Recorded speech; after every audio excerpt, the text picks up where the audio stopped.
வணக்கம். உங்கள் சதீஷ் ஆறுமுகம். இந்த வீடியோவில் என்ன பார்க்க போகிறோம் அப்படின்னா, இந்த குரூப் 2ல் தமிழ் ஆங்கிலம் இந்த பிரச்சனை இருக்குல்ல, அது ஒரு வாரமாக பேசணும்னு நினச்சேன், டைம் கிடைக்கல. அதுக்கு என்ன சொல்யூஷன்ஸ், எது நல்லா இருக்கும், எல்லாருக்கும் பாதிப்பு இல்லாமல். சில பேர் இங்கே வந்து தமிழ் இங்கிலீஷ் போட்டி போட்டுட்ருக்கீங்க. ஆக்சுவலாக தமிழ் மீடியம் மட்டும் இல்லை, இங்கிலீஷ் மீடியத்துக்கும் ஜென்ரல் இங்கிலீஷ் எடுக்கும்பொழுது நம்ம பேசியிருந்தோம். பட் தமிழ் மீடியம் பசங்க எப்பயுமே டிஎன்பிஎஸ்சியில் தமிழ்நாடு பப்ளிக் சர்வீஸ் கமிஷன் பேரில் மட்டும்தான் தமிழ் இருக்கும். தொடர்ந்து வஞ்சிக்கப்பட்டு தான் வராங்க. நானே 2 டைம் குரூப் 1 இதனாலே மிஸ் ஆச்சுன்னே சொல்லலாம், அவ்வளோ பாதிக்கப்பட்டிருக்கேன். அதெல்லாம் நம்ம வந்து சாதாரணமாக எடுத்துக்கிட்டதால் ரிசல்ட் வந்து ரொம்ப பாதிப்பு ஏற்படுத்தியிருக்கு பல பேருக்கு. அதுபோல் ஒவ்வொரு கொஸ்டினும் நம்ம முக்கியம். அந்த கட் ஆஃபில் இருக்கிறவங்களுக்கு தெரியும், கட் ஆஃப் என்னன்னு கேட்குறவங்களுக்கு தெரியும். அப்போ அந்த மாதிரி நேரத்தில் ஒரு 4 கொஸ்டின்ஸ் வித்தியாசம் வருது அப்படின்னா முடிஞ்சு போச்சு. அதை சாதாரணமாக நம்ம எடுத்துக்க முடியாது. ஏன்னா மோஸ்ட்லி அதிகமாக பாஸ் ஆகிறது மெயின்ஸை பொறுத்த வரைக்கும் ஆங்கில வழியில் யார் எழுதுகிறாங்களோ அவங்க தான் பாஸ் ஆகுறாங்கன்றது உண்மை. அது வந்து இல்லைன்னு யாரும் சொல்ல முடியாது, நமக்கு நல்லாவே தெரியும். குரூப் 1ம் சரி, குரூப் 2வும் சரி. அப்போ அப்படி இருக்கிற சூழ்நிலை ஃபஸ்ட் ரவுண்ட்லேயே இதில் ஃபில்டர் ஆகிட்டோம்னா இன்னும் ரேஷியோ ரொம்ப கம்மியாக இருக்கும். இப்போ நம்ம சாதாரணமாக நம்ம தான் 155 போட்டோம், 165 போட்டோம், நமக்கு பிரச்சனை இல்லை அப்படின்னு இதை வந்து லேசாக எடுத்துக்க முடியாது. தொடர்ந்து எப்படிலாம் தமிழ் மீடியம் பாதிக்கப்பட்டாங்கன்றதை சொல்கிறதுக்கு முன்னே இதுக்கு என்ன சொல்யூஷன், தமிழ் மீடியத்துக்கும் ஆங்கில மீடியத்துக்கும் ஜென்ரல் இங்கிலீஷ் ஜென்ரல் தமிழ் ரெண்டும் ஈக்குவலாக கட்டாயம் கொஸ்டின் எடுக்க முடியாது. ஏன்னா ஒரே ஆளை எடுத்தால தான் முடியும். ஒரே ஆள் வந்து தமிழ் இலக்கியத்துலேயும் ஆங்கில இலக்கியத்திலையும் புலமையாக இருப்பாங்களான்னா, நம்ம ஒவ்வொரு மேஜர் எடுக்கிறவங்க அதில் புலமையாக இருக்காங்களான்னு தெரியல. கொஸ்டின்ஸ் ஃபார் எக்ஸாம்பிள் பாலிட்டி எடுக்கிறாங்கன்னா அவங்க அதில் புலமையாக இருக்காங்களான்னு தெரியலன்ற மாதிரி தான் நம்ம கொஸ்டின்ஸும் கொடுக்குற ஆப்ஷன்ஸும் நம்ம செக் பண்ணும்போது 4மே இருக்காது. இந்த மாதிரி பல வழியில் இருக்கும்போது ஒரே ஆள் 2 எடுக்க முடியாது. அவங்களால தான் ஈக்குவலைஸ் பண்ண முடியும். சரி, ஜென்ரலாக வேறு என்ன, ஒன்று இது ஈஸியாக இருக்கும், இல்லை அது ஈஸியாக இருக்கும்.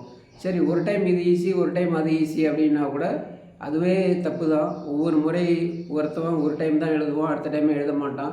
அப்படின்னும்போது ஒவ்வொரு டைமும் பாதிக்கப்படாமல் இருக்கணும். அதனால் இது இந்த டைம் நீ எடுத்துக்கோ, அடுத்த டைம் நீ எடுத்துக்கோன்னு குடும்பத்தில் உள்ள மேட்டரில். ஸோ இதுக்கு ஜென்ரலாக சொல்யூஷன் என்ன என்னோடய பார்வையில் அப்படின்னா, தமிழில் ஒருத்தவன் 98 தான் ஃபஸ்ட் மார்க் எடுக்கிறான். அதே ஆங்கிலத்தில் ஒருத்தவன் 99 ஃபஸ்ட் மார்க் எடுக்கிறான். அப்படின்னா தமிழில் 98 எடுத்தவனுக்கு 100 மார்க்கும், ஆங்கிலத்தில் 99 எடுத்தவனுக்கு 100 மார்க்கும் கொடுக்கணும். இதுலேயும் ஒரு பிரச்சனை இருக்குது. என்ன அப்படின்னா, தமிழை ரொம்ப நாளாக படிச்சுட்டு இருக்கவங்க, தமிழ் லிட்ரேச்சர் படித்தவங்க, இல்லை ஆங்கிலத்தை ரொம்ப நாளாக படித்தவங்க, அது கொஸ்டின்ஸ் எவ்வளோ ஈஸியாக கஷ்டமாக இருந்தாலும் சில டைம் 100க்கு 100 எடுக்க வாய்ப்பு இருக்குது. அப்போ 2 பேர் 100க்கு 100 எடுத்தாலே சரியாக போச்சு. அப்போ எந்த பாதிப்பும் இந்த மெத்தடில் எந்த பாதிப்பும் இருக்காது. கொஸ்டின்ஸ் வந்து ஆங்கிலத்தில் ஈஸியாக இருந்து தமிழில் கஷ்டமாக இருந்தாலும் இதில் மாறி எப்படி இருந்தாலும். ஸோ என்ன பண்ணும், முதல்ல ஒரு 50 பேரில் 100 மார்க்கை எடுத்து அதுக்கு ஆவரேஜ் எடுக்கணும். ஏன்னா எக்ஸப்ஷன்ஸ் நிறைய பேர் இருப்பாங்க, அவங்கள வச்சு நம்ம எல்லாரையும் கொஸ்டின் ஈஸி 100க்கு 100 ஒருத்தன் போட்டான்றதுக்காக ஈஸி, கணக்கில் 25 போட்டான்றதுக்காக ஈஸி அப்படின்னு இருக்க முடியாது. ஸோ ஒரு 50 பேர் இல்லை 100 பேர் டாப்பில் எடுக்கிறாங்கள ஜென்ரல் இங்கிலீஷ் ஜென்ரல் தமிழ், அவங்க எல்லாருக்கும் ஆவரேஜ் எடுத்தோம்னா ஒரு 97 வரும். இதில் இன்னொரு மொழியில் 95 வரும். அப்போ அந்த 97 எடுத்தவனை 100க்கும் 95 எடுத்தவனை 100க்கும் கன்வெர்ட் பண்ணால் இதில் 94 எடுக்கிறவனும் இதில் 92 எடுக்கிறவனும் கிட்டத்தட்ட ஒன்றா வருவான். இதை தவிர வேறு பெஸ்ட்டு ஆப்ஷன்ஸ் இருக்கிற மாதிரி தெரியல. ஸோ அந்த மாதிரி பண்ணிட்டு போகலாம். இது வந்து இது திரும்ப நமக்குள்ளே இது ஸ்டூடெண்ட்ஸுக்குள்ளே ஒருத்தவங்களுக்கும் அந்த வழி இருக்குது. நீங்கள் எப்படி கஷ்டப்பட்டு இங்கிலீஷ் மீடியமாக இருக்கட்டும், நிறைய பேர் கமெண்டில் உங்களுக்கு வந்து தமிழ் கம்பல்சரி தமிழ் இருக்குது, அதெல்லாம் 2 வருஷமாக இருக்குது. 1924 29 டிஎன்பிசி இருக்குது. இன்னமும் இங்கிலீஷ் வெர்ஷன் இஸ் ஃபைனல் அப்படின்னு இருக்குது. இங்கிலீஷ்லேருந்து தான் கொஸ்டின் எடுக்கிறாங்க, இங்கிலீஷ்லேருந்து தான் சிலபஸ் எடுக்கிறாங்க. யூபிஎஸ்சி ப்ரீவியஸ் கொஸ்டின்ஸை தான் மெயின்ஸில் எடுக்கிறாங்க, யூபிஎஸ்சி மெட்டீரியல்லேருந்து தான் கொஸ்டின் எடுக்கிறாங்க. அதெல்லாம் நம்ம தேடி போய் ஒரு ஜியாகிரபிக்கு ஒரு மகதுஷன் ஏதோ ஒரு புக்கு சொன்னாங்க, அந்த புக்கெலாம் என்கிட்ட இருக்குது, வாங்கி 3-4 வருஷம் ஆகுது, ஒரு 4 லைன் கூட படிக்கலை. ஸோ புக்கு வாங்கிறது மட்டும் முக்கியம் இல்லை, அவ்வளோ பெருசு பார்க்குறதுக்கே அது தமிழ் வழியில் நம்ம படிச்சுட்டு அதை நம்ம பார்க்கும்பொழுது படிக்கிற மூடே போயிடும். தமிழில் நான் வந்து ஒரே நாளில் 300-350 பக்கம் கூட தமிழ் பாலிட்டிலையும் தமிழ்லேயும் வரலாறுலையும் படிச்சிருக்கேன். பட் அந்த புக்கில் என்னால் 30 பக்கத்தை தாண்டி கூட படிக்க முடியாது. இன்னொன்று எப்படிலாம் பாதிக்கப்பட்டோம் லாஸ்ட் ஒரு 2015 19 இல்லை 20ன்னு நினைக்கிறேன். மெயின்ஸ் குரூப் 1 மெயின்ஸில் அப்படியே தமிழில் படிக்கிறவங்களுக்கு தமிழ் லிட்ரேச்சர், தமிழர் வரலாறு, பண்பாடு, நாகரிகம் இது எல்லாத்தையும் ஒரு 10 புக்காவது ரெஃபர் பண்ணிட்டு போனோம்னா அதை தாண்டி கொஸ்டின்ஸ் வரும். ஆங்கிலத்தில் இருக்கவங்களுக்கு ஒரு பேராகிராஃப் கொடுத்து இதிலேருந்து காம்ப்ரஹென்ஷன் எடுத்து எழுதுங்க, அந்த காம்ப்ரஹென்ஷன் எழுதுவோம்ல ஒரு பேராகிராஃப் கொடுத்து அதுலேருந்து கேள்வி கேட்பாங்க. நோட்ஸ் மேக்கிங், லெட்டர் ரைட்டிங், இந்த மாதிரி அதில் நாலேஜ் டெஸ்ட் பண்ணுறது, இங்கே மெமரி பண்ணிட்டு போகிறது. அதுக்கு மேலேயும் தமிழாசிரியர் புலமையை காட்டுவார் பாருங்கள். இதில் எதுவுமே வராத கேள்வி எங்கேயாவது ஒரு மூலையில் இருக்கிற கேள்வி எடுத்து சொல்லுவார். கேள்வியே தெரியலாம் எப்படி ஆன்சர் பண்ணுறது, அந்த பிரச்சனை ஒன்று இருக்கும். நம்ம இத்தனை புக்கை படிக்கணும். அந்த செகண்ட் நாள் ஆஃப் டே தான் இருக்கும். எக்ஸாம் எழுதிட்டு வந்தோம்னா ஆஃப் டே கூட இருக்காது. ட்ராவல் டைம்லாம் பார்த்தோம்னா சென்னை டிராஃபிக்கில். அப்போ அந்த கேப்பில் நம்ம 3 பேப்பரை ரிவைஸ் பண்ணுவோம். அவங்க 2 பேப்பர் படிச்சுட்டு போனாலே போதும். அதுலேயும் 2 பேப்பர் ரிவைஸ் பண்ணுறதால பாலிட்டியில் நல்லா ஸ்கோர் பண்ணுவாங்க. இந்த மாதிரி சைக்கிளிக்காக ஒரு ப்ளஸ் இருக்கும்போது அது தொடர்ந்து அப்படியே அவங்களுக்கு மேலே கிராஃப் மேலே போயிட்டே இருக்கும். அது ஒரு பக்கம். இங்கே 2011-12 இந்த பிரச்சனை இருந்தது. நான் இன்டர்வியூவில் மார்க்கே குறைச்சாலும் பரவாயில்லன்னு சொல்லி உங்களுடைய பரிந்துரை சஜஷன் சொல்லுங்கள் அப்படின்னு சொல்லும்பொழுது நான் எழுதி கொடுத்தேன். நடராஜ் சார் இருக்கும்பொழுது தமிழுக்கு நாங்கள் தமிழ் லிட்ரேச்சர்லேருந்து, தேவிரா புக்கிலேருந்து, ஸ்கூல் புக்கிலேருந்து நிறைய விஷயம் படிக்க வேண்டியதாக இருக்குது.